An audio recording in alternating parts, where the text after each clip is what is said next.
54 indicted defendants, with 27 of them having been sent to prison. The remainder still are awaiting trial. This is significant. This case is significant for a couple of reasons. One of the co-defendants, I believe it was Matt McCoy, was due to be released. He was in prison from another case going back to 2013. That case was called Family Tradition. Both he and his brother DJ had been serving that prison sentence. They had previously been convicted in a 2013 state grand jury meth trafficking case called Family Tradition. Despite being in prison for that Family Tradition case, the McCoy brothers resumed their criminal empire while incarcerated using, word of the day, contraband cell phones. They were using these phones to continue this operation.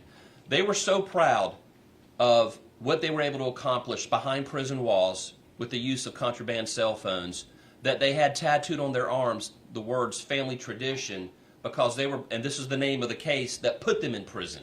And because they were able to continue their illicit criminal activities from behind prison and facilitate a major meth trafficking operation, they got these tattoos on their arms, and now both of them have a family tradition of serving life in prison together. But what's interesting is one of those inmates, Matt McCoy, was due to be released early this fall, and now he's in prison for the rest of his life. Again, if anything needs to be underscored here, is that prison walls alone are not a barrier when inmates have access to cell phones. The McCoys weren't just participating, they were leading a massive narcotic network from behind bars.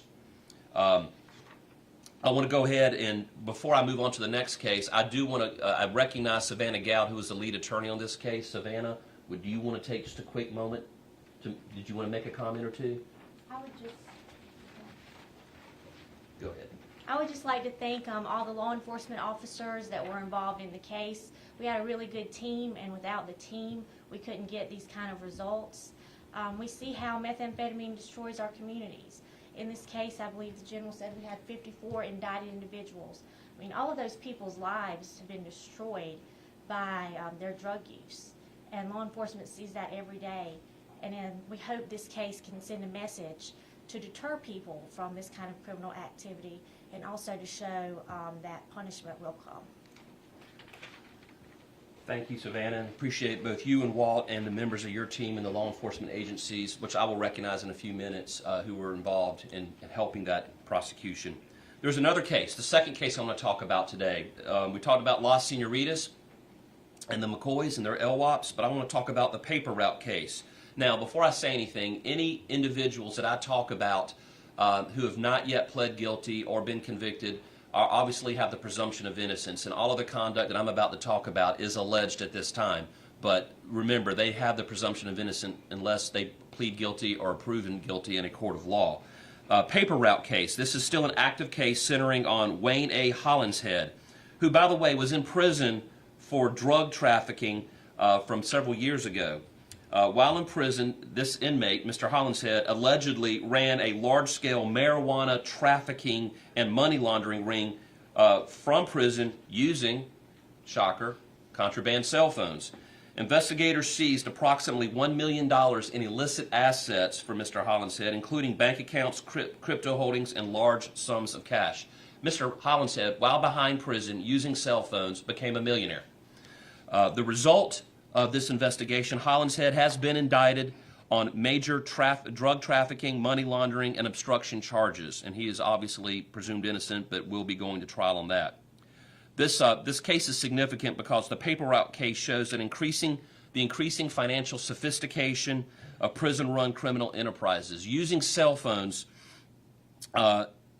using mobile phones, inmates like Hollinshead can manage complex finances, intimidate witnesses, and operate like a white-collar criminal, all while being locked up. All of this is being done from behind bars. They're becoming millionaires from behind bars. This case further underscores the need to cut their digital lifeline to the outside world. Another case, Clean Sweep. Now, this is a case that obviously has many factors to it, many components to it, but perhaps the most disturbing aspect of this case in Clean Sweep reveals how child sexual abuse was orchestrated by an inmate, Jacob Lance, from inside prison using a contraband cell phone. His alleged victim was the young daughter of a co-defendant, Abigail Eldir, who was allegedly pleaded to multiple charges of sexual exploitation and conspiracy. This is a case in which, and by the way, Abigail Deere has pled guilty and awaits sentencing of up to life in prison. Jacob Lance is facing 31 serious felony charges, and the Attorney General's office has served notice with intent to seek life without parole.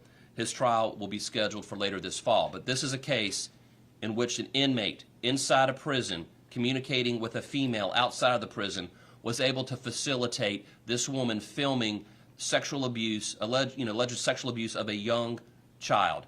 A young child. This would not have happened but for the ability of that inmate to coordinate with someone on the outside to sexually exploit a young child. And this stuff should not be happening. The cell phones are making it possible for this stuff to happen. This case shows the horrifying human toll of unchecked inmate communication. Jacob Lance allegedly used smuggled phones not just for drugs and fraud, but to direct and participate in child abuse. It is the darkest possible illustration of why access to cell phones behind prison walls has to be eliminated. This is a unified threat, and there is a clear solution. All of these cases share one single unifying threat: contraband cell phones in the hand of prison inmates. Whether it's meth trafficking, complex financial crimes, or sexual exploitation of minors, each criminal enterprise was made possible by the access that inmates had to cell phones behind prison walls. In a rare report, and we have a state grand jury report that has been published and issued by the 34th and 35th state grand juries, has urged public safety leaders to encourage Congress and the FCC to lift those restrictions. One quote that I will read from the report, and the report says, quote, "Jamming the cell phone communication of state inmates would immediately eliminate so much," and I would say probably 90%, "of the criminal activities within our state prisons. Despite the best efforts of the South Carolina Department of Corrections and law enforcement, these phones continue to pour in or be smuggled in to either through corrupt staff, visitors, drones, or in hidden packages." Now, we have a current system. It's managed access. We kind of describe it as a whack-a-mole program. What we have sought for many, many years, and I'm going to give the director of the Department of Corrections an opportunity to talk in just a moment, but we want the ability, like prisons in the federal system, who have access to technology that allows them to put basically like an iron dome over the entire prison, so that if a cell phone goes into the prison, that inmate cannot get a cell signal. They cannot communicate outside. Because of the way the federal regulations have been written by the FCC, federal prisons are allowed to have this technology. State prisons are not allowed to have this technology. We have been allowed to use technology that is kind of a managed access, meaning the systems in place, the systems that we have right now at the Department of Corrections, not to oversimplify it, but if an inmate goes in and opens up a cell phone, that system can identify the number of that phone, or the serial number of that phone, and then within a day or two or three, can basically turn that phone into a paperweight or a brick. Basically, they can target that one phone.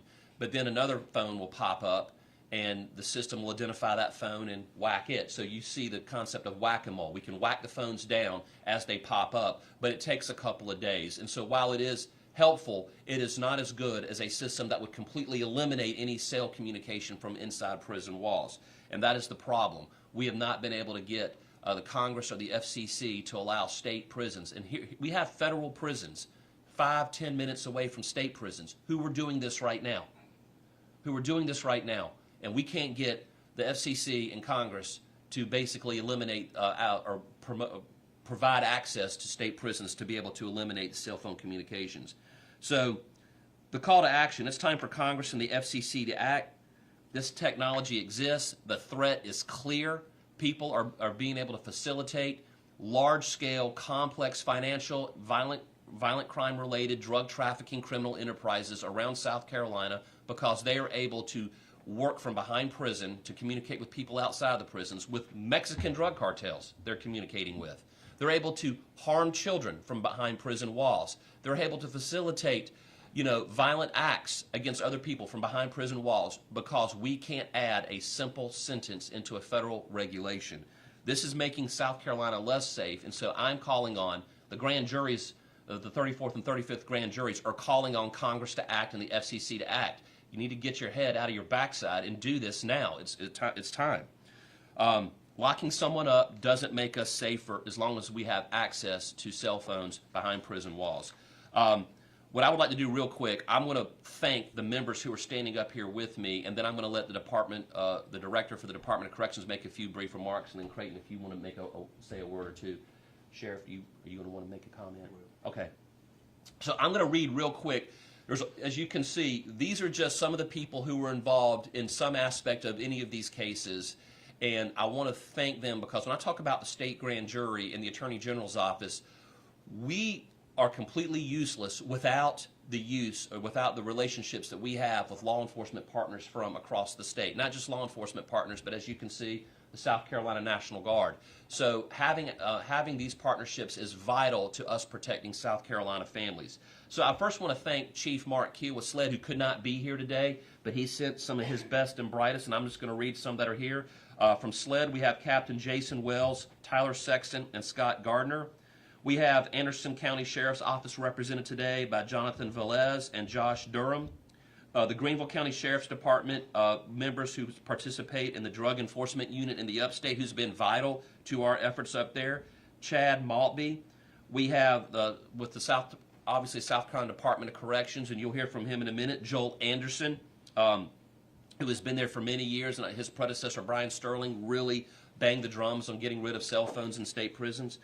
Also from the Department of Corrections is the Inspector General, Frank Kelly, and as a Deputy Cody Wilson. Collie Rushton is also present. We have a Deputy IG, Laura Casares. I hope I said that correct, Laura. We have the Governor's Army National Guard Counter-Drug Task Force, Sergeant Major Kathy Shaw, who I met when she was Specialist Shaw back in 1996 on my first day in the National Guard. First Sergeant Eric Cannon, and Sergeant Danielle Hall with the Counter-Drug Task Force. I want to thank them for being here. Obviously, we have Pickens County Sheriff's Department represented here today by Sheriff Tommy Blankenship, who is an incredible partner to me in the upstate. He is a law enforcement leader, and you're going to hear from him in just a moment. Sheriff Blankenship, thank you for your friendship and what you do for us in the upstate. We also have Lieutenant Andy Robinson and Agent Jeff Baldy, who are also from the Pickens County Sheriff's Department, and of course my office. And I'm going to leave names off, but just a couple of names that I want to give a quick shout out to. Creighton Waters, who's our chief prosecutor down in the State Grand Jury Prosecution Division. Savannah Goud, who you just heard from a moment ago, who got 2 life. She and her team got 2 life without parole sentences. Walt Whitmire, another member of that team. David Fernandez, standing at the back of the room, should be up here with us, but he's back there, and he's been an incredible team member. And then also we have Margaret Scott and Stephen Lunsford, who are helping assist us at the Department of Corrections. There's probably a name I missed, and if I did, I apologize, but being the Attorney General of an agency with so many amazing people and getting to work with so many amazing people representing incredible agencies is probably the best part of my job. And so what I would like to do real quick is invite one of those great partners that I value, the Director for the Department of Corrections, Joel Anderson, to make a few brief remarks, and then we'll have 1 or 2 more comments, and then we'll take questions. Thank you. Yes, sir, Director. Good morning. I'm Joel Anderson. Everything that's been said this morning is tenfold with us. Jamming is the answer. We can't seem to get there. We do have a system in place with technology that allows us to disrupt probably about 75 to 80% of the communications on these phones, but it's not perfect. It's what we have and what we deal with. I do want to thank all the law enforcement. I want to thank everybody that's involved in this, and I want to thank our correctional officers for the work they do every day, because we find the phones, Frank and them take the phones, they get the information off phones, and all that information is passed forward. Without finding the phones first, we would sit here and just tumble in a way that we were before we had any kind of managed access system. But I appreciate everything that's said, everything that's done. I appreciate all the people that are involved, especially law enforcement, local, county, state. Everybody's been great with this thing, and Steve Lunsford and them have done a great job for us, and I appreciate all of them. Thank you. Okay, and I would also like to invite, again, as I just identified him, Sheriff Blankenship from Pickens County to come up and make a few brief remarks. Sheriff. General. Yeah, Sheriff Tommy Blankenship, Pickens County. Did not plan on making any statements, but your call to action inspired me to say a few words. As a former narcotics officer, I spent the majority of my career working cases just like this. As a matter of fact, Family Traditions was a case that I spent many, many hours away from my family. And I have watched the men and women of my agency sacrifice and take risks to protect the citizens of Pickens County, only for those individuals to continue to be a threat to my citizens while behind bars. And I know that the General mentioned a call to action to those elected officials, but my call to action is to the citizens of South Carolina, those that put those individuals into those positions where they're going to make the decisions. Please reach out to your elected officials and let them know that you are tired of watching your public servants risk their lives to go out here and protect you, only to have those same individuals still be a recidivistic threat to society from behind bars. Thank you, General. Thank you, Sheriff. And then finally, I was going to allow the chief prosecutor for the state grand jury, who is my quarterback down there, who is constantly handing the ball or throwing the ball off to these amazing people, to go after these people who are continuing to threaten the public safety of South Carolina. That's Creighton Waters. Many of you know him and are familiar with his work. And Creighton, again, I want to thank you for all of your hard work. I mean, it seems like every other week he's coming up with me to sign off on another state grand jury investigation or more indictments, and just the work that we're doing in the state grand jury and the prosecution division in general is incredible, and you're a major part of that. So, Creighton, I'll give you just a quick moment to make a few brief remarks. Yeah, thank you, General, and thank you for that, and thank you for the opportunity. I think I have the best prosecution job in the state, because all of these that we've talked about here today are state grand jury cases, and you can see the kind of impact and the kind of difference that we can make. You can see how the state grand jury can bring together law enforcement and other resources to fight these battles. And really, we've been singing this tune about contraband cell phones for a while, but it ultimately occurred to us that we could no longer in good conscience send dangerous criminals to prison and tell the community that we had protected them when they were able to continue to run their criminal organizations as much as they ever did on the inside of prisons as they were on the outside. So what we did was partner with these agencies and partner with with SCDC to try to fight these battles and to try to end this type of criminal organization. And this is organized crime in the prisons. We realized that all our dope cases, all our gang cases were going back to leadership in the prisons, and we had to do something about it. These three cases illustrate individual points about that. They illustrate public corruption.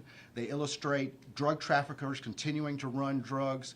They illustrate the amount of money that can be made by these inmates using contraband cell phones. And then, of course, they illustrate even harm to a child. And that should be a call to action. And the thing about this is that we've been bringing all these investigations to the state grand jurors, and that's one of the greatest parts I have. And I think we need to highlight the fact that it's a rare event for the state grand jury to issue a report. And we not only had one, but two state grand juries, the 34th state grand jury that was ending their 2 years of service, and the 35th state grand jury ending their 1 year of service. And they wanted, the citizens who had been hearing all this information wanted to express what they were hearing in all these cases and how important it was that we get this jamming technology to put this to an end. The citizens who were hearing this information became incensed on their own by what they were hearing, and they made a public statement. So I encourage you all to read the state grand jury report and to understand why this issue is so important. Thank you all very much.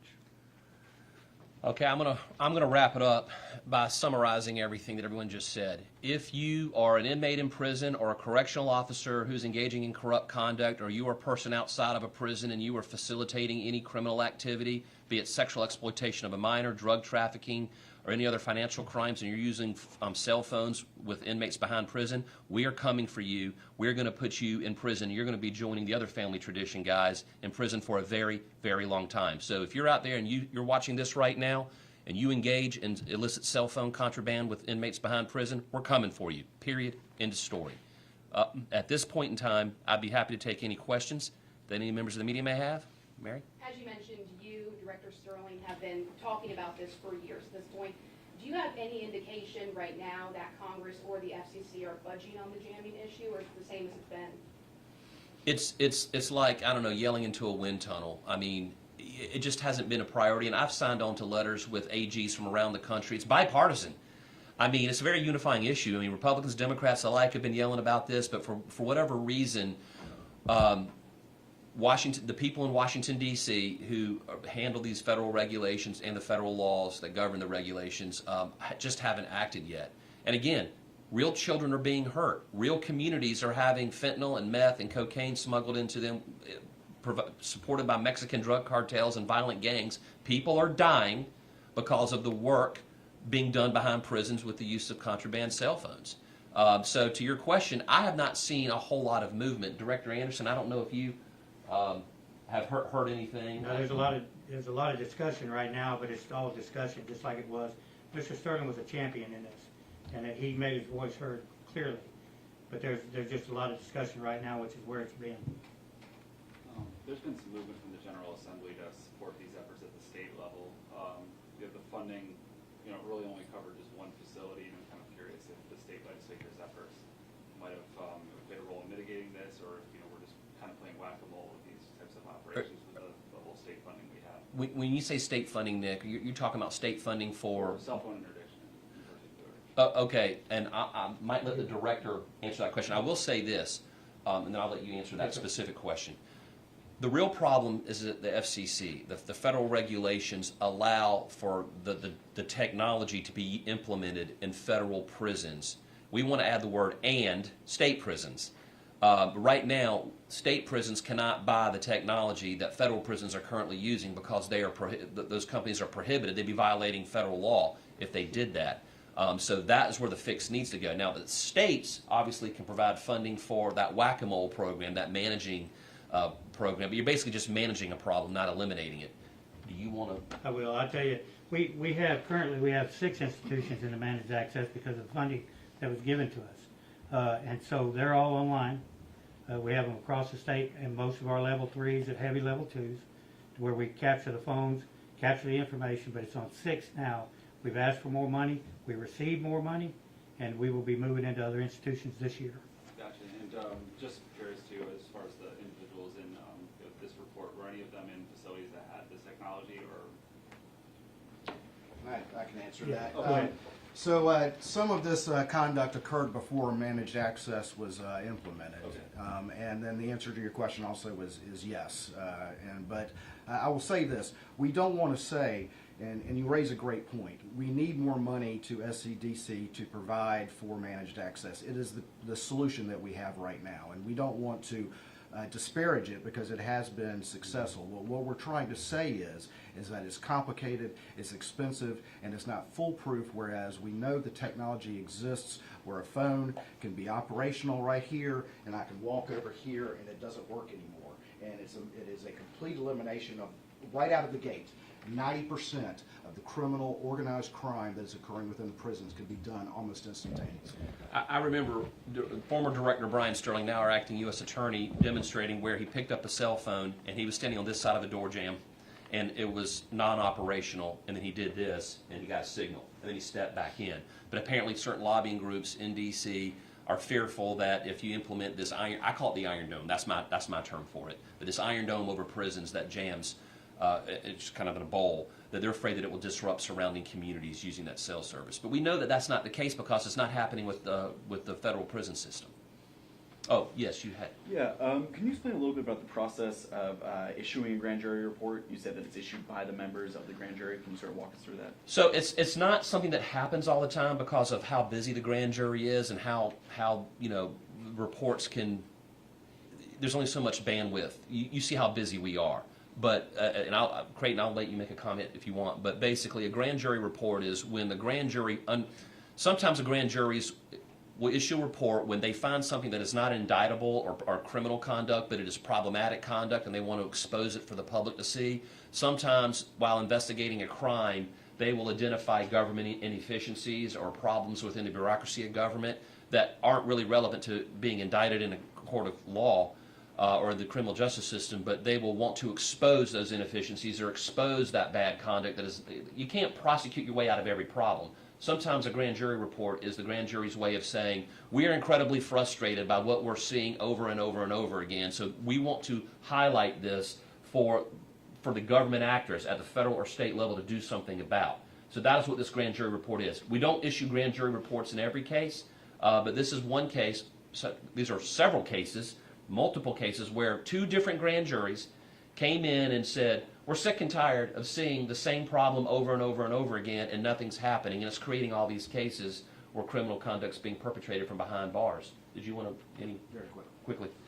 I worked with these state grand jurors, as you just heard, for as long as 2 years, me and my folks. And again, a grand jury report, the state grand jury can function sort of as the conscience of the community and sound that call where they've identified a problem. It is a rare thing to do, but I think it's a testament to the service of those grand jurors that they wanted to make this point public. And what will happen is that I worked with them and, of course, wrote the state grand jury report, but ultimately they vote on it just like they would vote on any indictment. And, of course, they actually, both grand juries were unanimous in voting on this particular, both of these grand jury reports.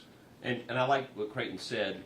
When people think of a grand jury, they think of some bureaucratic governmental apparatus. It's 18 citizens from all over South Carolina, and 2 of those groups, so 36 citizens, basically, who are from all over the state, saw the same thing and voted unanimously to ratify or to endorse this report that they asked Creighton and his team to write, and they approved it. So this is the people speaking. This isn't just a bunch of prosecutors and cops up here barking about this. This is people in South Carolina saying enough is enough.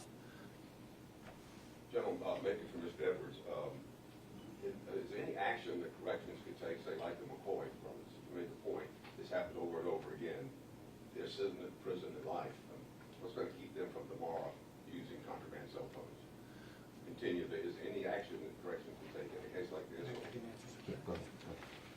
Well, right now, we have some people that will continue to do it. I'm not going to say that they won't. They won't try to manipulate staff to bring it in. They won't try to get it in.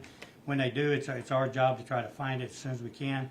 The jamming would stop all this, right?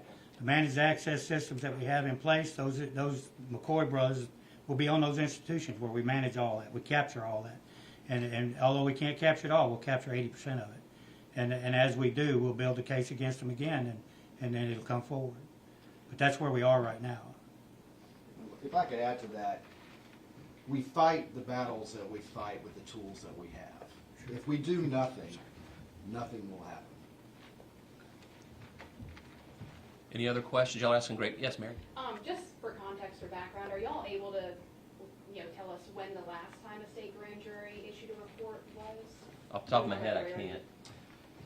Yeah, it's been probably a decade, and I think the one that occurs to me that's a while ago was there was a grand jury report issued in the state grand jury case against former Lieutenant Governor Ken Ard.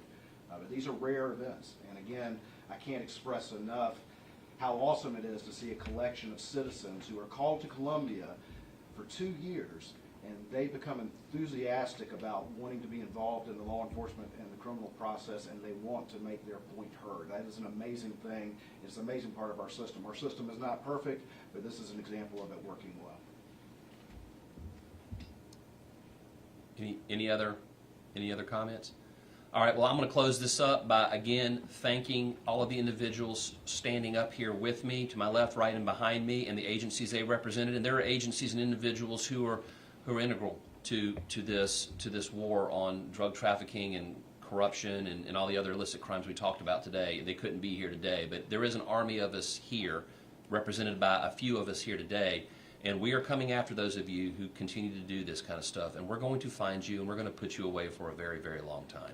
At this point, I want to thank all of you, members of the media, for coming and telling the stories, because it's so important that the public hear this. At this moment, this concludes this press conference, so thank you very much. Who's up?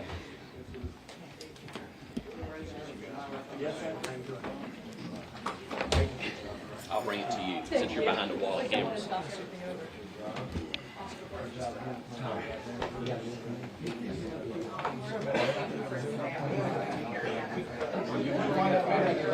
It has to be a